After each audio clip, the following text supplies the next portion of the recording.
Hello world, I'm Venom, aka, well no, I'm not gonna tell you who I am. You almost got me, huh? I'm just gonna say that this is the LockerGnome Daily Report, or TLDR for short. Your daily dose of geek news, product views, and answers that you can use, like an answer to the question, why am I dressed as Venom today? Is this what you're wondering? From an arachnophobe, why do I have a spider on my chest as Venom? Any idea? Well, yes, we are selling these hoodies at shop.lockergnome.com. That link's in the video description, as well as the link to all the other crap I'm going to talk about today. I'm not saying this is crap. Now, the video may be crap, but I am not responsible for anything you think about in relation to the stuff that I'm doing for you. This is being worn today because Spider-Man week continues on LockerGnome.com, and I hope you don't mind. I am going to now glow for the rest of this video. Don't you just love live videos on YouTube? Hang on, I have to adjust. You guys thought I was white. It's nothing compared to this shirt. Shirt's glowing. I'm just wanting to thank the 760 patrons today. And for those of you who understand numbers, you may notice that we dropped by about 20 overnight. The reason why is because we had some, not false patrons, but some patrons who had pledged and they couldn't see it through. So I had to remove them from the system because it wasn't really fair to the others. I've, contacted every one of them to try to make good, and some of them I have made good with. But suffice it to say, we are now at 760, still a great number. I'd say the glass is more than half full. We're on our way to 300. My God, who sucks at numbers? I do. We're on our way to 800 patrons, and I'm grateful for that. And by the way, I put in here today to remind everybody, if you didn't know it, that PayPal is accepted. So if you want to be a patron, head over to chrispirillo.com, link in the video description. PayPal is accepted. Every month you can help me do fun things like this after I adjust the contrast. Give me just like, here, what can I have you stare at? I don't really have anything new to show you. Here, this is a very popular figure. It's the Boba Fett Black Series figure. As I go back here, reset the brightness. Let's drop it down to about that. How will that look? See, I'm not glowing as badly. What do you guys think? I think we're going to stick with this one. I had to take off the hoodie because I was starting to get hot, and my office heats up so badly. Probably because of these dual 30-inch monitors behind me. I am trying to expand my team, so instead of me having to adjust everything live on YouTube, I could actually have someone in the same room as me helping. But I can't do that right now, because generally speaking, people get paid for some of the things they do. Some people volunteer. It's good to have that. But I can't necessarily count on a volunteer to be able to help me do things like this. So thank you. Being a patron helps me expand my team. Our Name Your Own Price bundle for Mac users still exists at deals.lockergnome.com if you're a Mac user. If you're not, we have other stuff you might want. We've got really good deals for geeks and nerds, dorks, dweebs. They're all there on deals.lockergnome.com. The Ghostbusters Lego set creator has made a video about his Lego Kusu project, which is now known as Lego Ideas. We covered that a few weeks ago on TLDR. So the Ghostbusters set with 4 minifigures is going to be set to hit the streets or shelves, even if they're virtual shelves, in June at some time. I believe this is the 30th year anniversary for Ghostbusters. I still remember when Ghostbusters was out. I don't think I could see it in the theaters because I was too young. My parents didn't want me having nightmares about marshmallows. And, fast forward to today, and I can't say I'm a tremendous fan of marshmallows. That could be why, I don't know. I kind of look like a marshmallow today. Very white. Do you think I should adjust it one notch down? Hang on. Okay, see if I can do this from behind. Oh, no, that's not it. No, there we go. Ooh, no, gotta go the other way. This will go down in history as probably one of the worst live broadcasts I've ever done. And I've done some doozies. There, is that better for you, the whiteness? Now you can see that I'm not really white. I'm off-white. I'm ecru. This is white. All right, so that's that bit of news. He posted his review of this new set based on his project that the community backed on YouTube. And it's about a half hour long and well worth watching if you're a Ghostbusters fan or an adult fan of Lego like me. Symantec says that antivirus is dead. Symantec themselves. Can you believe that? I mean, they're a company, they make antiviruses for the software to fight viruses. They don't make the viruses necessarily. I wouldn't imagine they would. You know, they're a big company, and they couldn't, you know, make the virus and then also sell the solution to fix the virus problem, would they? No, I'm not accusing them of that. I'm just...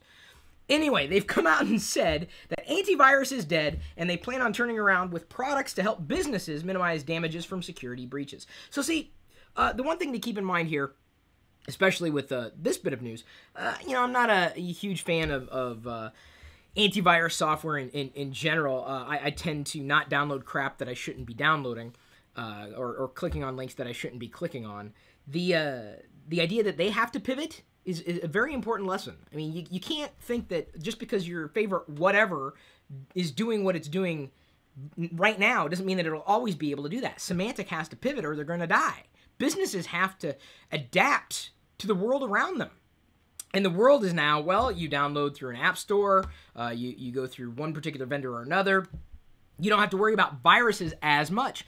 I'm not going to say that P2P has dropped, but I would go as far as to say I don't know if anybody is really needing or wanting to download, let's say, music, MP3s, illegally anymore. It's so easy to get something like a Spotify subscription if it's available in your country that, you know, why even bother with the hassle of getting caught with your pants down, your virtual pants down, or you know, getting your pants taken away, really. I'm wearing pants, just so everybody knows. Pants, okay, and a little bit of a white sock. I'm all white today. My underwear is not white. Gray, close to white. So, yeah, so they're changing their business model. Symantec. Antivirus is dead. Neurogrid. Now, this is kind of neat, although it's something that's really more visual than I think it is to be able to talk about it. So we've got the link in the video description. Neurogrid is simulating the computing power of the human brain. So the human brain is very strange. We've yet to figure it all out, right? We're just in the dark ages in relation to what we know about our brain, which is it's a computing machine.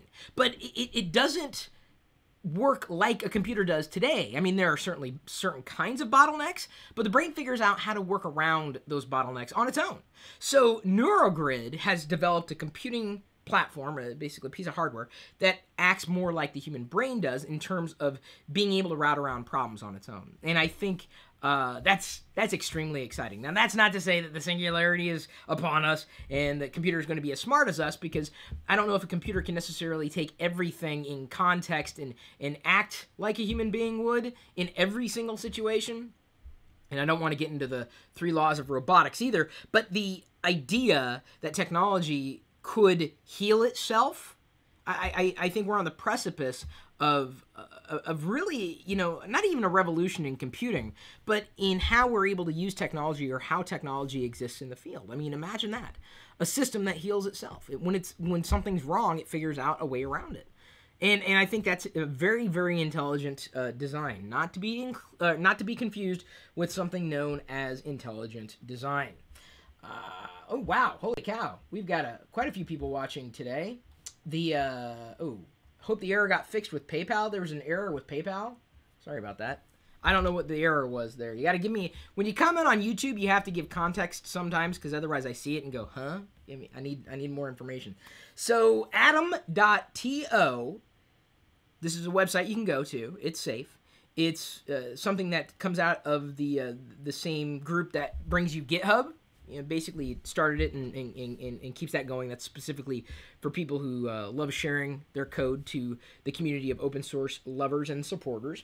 They've launched, well, Atom is their text editor, but they specifically launched or relaunched it as open source. So now Atom, their text editor, Atom, atom.to, is now open source for everybody. So if you were looking for a good text editor, you may want to take a look at that. Atom.to, link is in this video's description.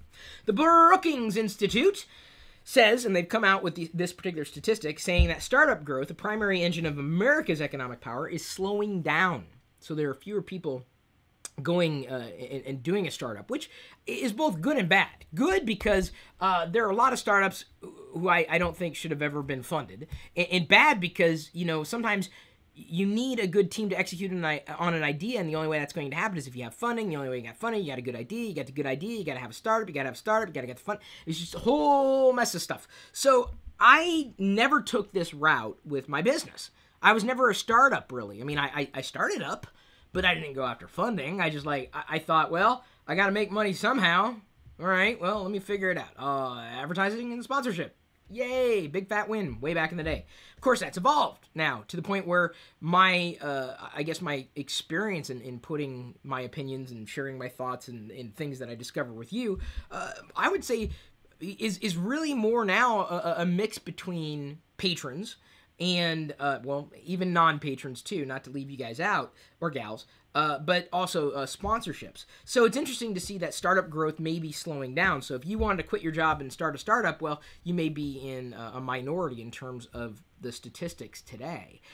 I think if you have skill, if you have drive, if you have experience, not just skill, if you have a team around you that complements your skill set, I think it's worth a shot. If it's just you know, trying to do your own thing, I mean, it's possible to do. I mean, I think the internet makes a lot of things easier for you to do or create a business that otherwise didn't exist. But today, it's almost easier to build on top of the backbone of somebody else's service and build a business around that. For example, I use YouTube to deliver my videos. I could use another video service, sure, but a lot of people use YouTube at this point. And so I'll actually be coming back to this topic later in the video. It's easier for me to use YouTube as a service to deliver value to people than it is to spin up my own. And I think it's, like I said, easier and easier to do that, building off the backbone of other services. You do arts and crafts stuff, it's easier for you to use Etsy. You like selling things online, it's easier for you to use eBay. Use these other services for what they're good for, and you'll be able to not necessarily be a startup in the traditional sense of the word, but get a business idea out there and be able to generate revenue rather than just sitting on your thumbs and experiencing the world. Now I gotta be careful, because I like sitting on my thumbs a lot. I'm saying that if you want to do something, you have to do something. You can't wait for a personal invitation. You can't wait for the perfect scenario. You can't sit on your thumbs if you want to do something. If you don't want to do anything, cool. I'm fine with that too. It's just the people say, I want to do something. Then do it. Figure it out. You can do it. I believe in you. You know why I'm talking about sitting on my thumbs? Because I've yet to edit today's vlog. Today's vlog is going to be up very late, or later. I've been strapped with a few other tasks today, which weren't always a lot of fun for me, but I still had to get through them. On average, I love this stat, and I believe I fall right in line with it. On average, Americans get 189 cable TV channels and only watch 17 of them. This statistic coming in by way of Nielsen, so you know it's likely accurate, or more accurate than your guess or my guess. But if I were to say that, you know, well, how many TV stations do I watch on a regular basis? Probably less than 17. Yet I have, on average, 189 cable TV channels. I want to watch shows, and unfortunately some of the things that I want to watch, I can't watch because I forget to record them, or I watch them online, or I just don't have time. I want to sit on my thumbs. That's what I'd much rather do. You know, for saying that, I'm probably going to have to... okay, my punishment now is to sit on my thumbs for the remainder of this sentence. Sony is in a quote-unquote bag of hurt because of Blu-ray. Now, speaking of Blu-ray, where did I... Oh, I got to pull this out again because Barnes & Noble really made me mad. Really. Barnes & Noble sucks. They sent me this Blu-ray disc there. You see that hole? Right there, crunched. Everything's crunched, even the front there got crunched of this movie. It came with a special Lego minifigure. You guys saw it yesterday, so don't sit there saying, Chris, what was it? Watch yesterday's TLDR. So they are apparently not doing well because of Blu-ray. It wouldn't surprise me if Blu-ray disappeared soon. Forever? Maybe not. But, I mean, a lot of that physical media stuff is going away. It's just inevitable. It's going away. I understand that you want to own a piece of media to watch it anytime. I do. I get it. Trust me. I have a feeling I'm going to be thinking the same way, especially when I have a kid.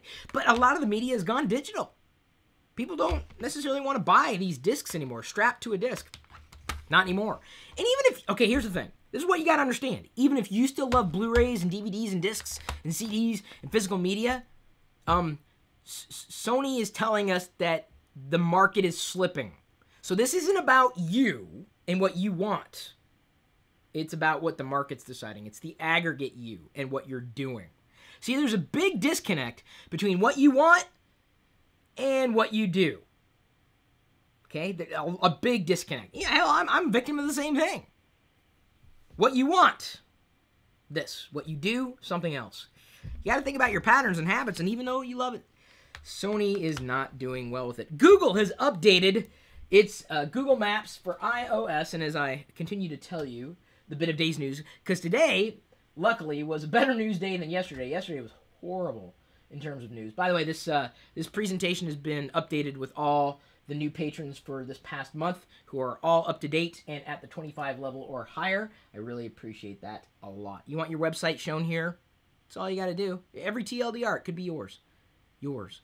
I wish there was a better way of displaying names, but at this point with production and what I'm able to do right now, this is about as much as I can handle.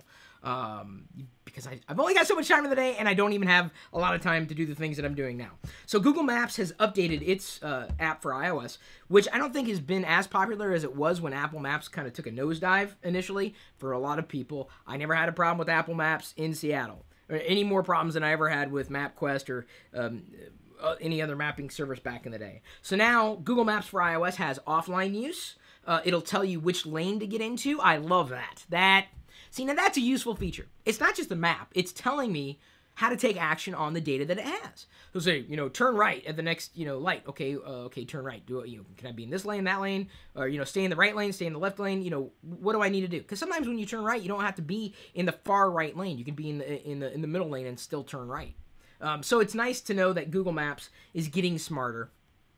I'm happy with it because it's a free service. But I can tell you performance-wise, even though the data I think is better than Apple Maps, performance-wise on both Android and iOS, it kind of, you can just see frame droppage. I don't know why. Google does that with their apps sometimes. Even on iOS, I can see it. Even if you can't see it, I'm telling you. The frame rate is not as high, is not as smooth as it is as Apple Maps. I'm just telling you. Empirically, I'm sure someone could point out, look, Chris is right. But I'm telling you, it goes very slightly. But that annoys me. On a touchscreen device, it really does annoy me. Are you leaking your Dropbox files? Maybe you need to check your pants. Yeah, if you want. You don't have to check your pants if you don't want to. But apparently, there is maybe an accidental way that you have shared your Dropbox files or box files or any of your cloud files with other people. So you want to check your settings. Make sure they're locked down. There's a news report that came out. I got the link there to refer to it. Always double, triple check those settings because you never know. Sometimes it's benign stuff. Like in my Dropbox, I've got a lot of the older vlogs that I've edited, some stuff that I need to stage and get to from any machine. But generally speaking, there's nothing of importance in my Dropbox folder or Dropbox. Yeah, folder or folders. Some people use Dropbox completely differently than I do, of course. Just let this serve as a reminder. Check your security settings because you don't know. You may be leaking files. I want to get a little, what do they call undergarment? What's that thing that protects and soaks up files in your pants? I'm soaking up files in my pants. Your name could be there if you want it to be. If not, doesn't bother me. So, Chrome. I use Google Chrome. It's my default web browser. And other than on iOS, that's Safari. Even though I know I can use Chrome on iOS. They are now experimenting in beta with, and so it may not make it into the final product, and I hope it doesn't. It's something where they're hiding URLs. So you go to a web page, and right now in your Omnibar, that's what Google calls the address bar, you can see the URL. And that's very handy for me because I look at URLs when I'm copying, pasting, going back and forth. Well, they're doing something where they're basically giving you the root of the domain that you're visiting, but they're making it almost like a button as a part of the Omnibar, and the rest of the bar is there for if you want to go up to that bar and start searching for something. I don't know. I guess that could be based on usage models, usage patterns. If you want to see the full URL, you then have to click that little button that's hiding the URL other than the root domain, which, I don't know. I have that toggled on my notebook computer, which is what I'm streaming through right now. I don't like the feature. I'm not a fan. You can try it. You can toggle the flag on your end if you want. I'm definitely not a fan of it at all. Ooh, what's this? Hang on. I like where the comment was going, but I need context. Max 3099 says he thinks something's a gimmick, and I don't know what exactly a gimmick, what the gimmick would be. Is the gimmick something about digital media? I don't know. I don't know what the gimmick is. Need more context. There are a lot of gimmicks out there that people buy into, and then they get stuck holding the bag with or without pants, really. I uploaded a transparency report. I noted that we were almost at 800 patrons, but we were off by about 10% this month, which wasn't bad. It's just that I wish we had, I wish I had a better ability to more effectively manage patrons. And I don't. At this point, I'm kind of at the mercy of Patreon, and I'm grateful to have that as a platform. But when we reach 800, because now we've kind of fallen another 20, I'm going to upload a What's on My iPad video, and that's likely going to be for patrons initially. I'm going to do a drunk iOS video, plus the blooper reels just for patrons.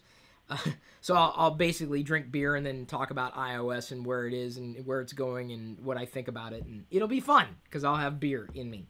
I will also give alpha access, it's pre-beta access, for a separate full community site for patrons, even though the site will be for everybody. So let me explain that again. I've had forums, I've had Q&A sites, I've had all these resources that our community can go to and post and share back and forth. I'm trying to bring all those services together under one domain, and I've found a service to help make that happen, and I'm in the process of tweaking it and kind of want feedback for it before I do a full-on launch. So it's going to be a new site that's going to aggregate all the forums and Q&A and pictures and chats and everything under one domain, likely geeks.lockergnome.com. So for what's there now is not what I'm working on. I'm basically going to give alpha access to patrons just to get their feedback before I launch it for everybody to join. Even though I will note this, in that new community site, we'll have certain features that are unlockable for premium members. It's a different database, so that if you're a patron, you get basically probably a steep discount, like a 50% off if you want to become a premium member on the community site, or you can just be a premium member on the community site and not a patron. So, I can't, the problem is, two different sites, two different databases. I'm already having issues with customer service right now because Patreon doesn't make it easy to get data back and forth and to communicate. So I can't manage two separate databases at one time. It doesn't work that way. So I'm doing my best to move forward, to take everything that I want to do and make it, bring it to fruition. But when we hit 800, I'll open up alpha access for the patrons to see it. For a community site, that will eventually launch for everybody. It'll make sense when it's out, even though I'm probably not describing it as well as I could. And we launched LockerGnome.net, part of this Q&A thing. We launched it a few years ago, and I promised that, what was it? The first person to reach 100,000 points or something like that would get the Optimus Maximus keyboard. No one really came close. The goal was a bit too lofty. So what I'm going to do when we hit 800 patrons, kind of like as I guess... I still have that Optimus Maximus keyboard in the box. It's worth like, what, $1,500, $2,000? It's an expensive keyboard, but it is awesome. Each key is like an OLED screen that you can customize and everything. I haven't used one in years. The one that I have to give away is still in a box. And so I'm going to give away a never-used Optimus Maximus keyboard to a random patron. No purchase would be necessary. You could still follow me on Patreon. And that would become a part of the process. I got to comply with laws and regulations, but it's more like a gift. So it'll be a random gift to likely a random patron when we reach 800 patrons. There's something to look forward to. There's another reason. I want to do more regular giveaways, but figuring out the logistics behind it is not always easy for one person to do.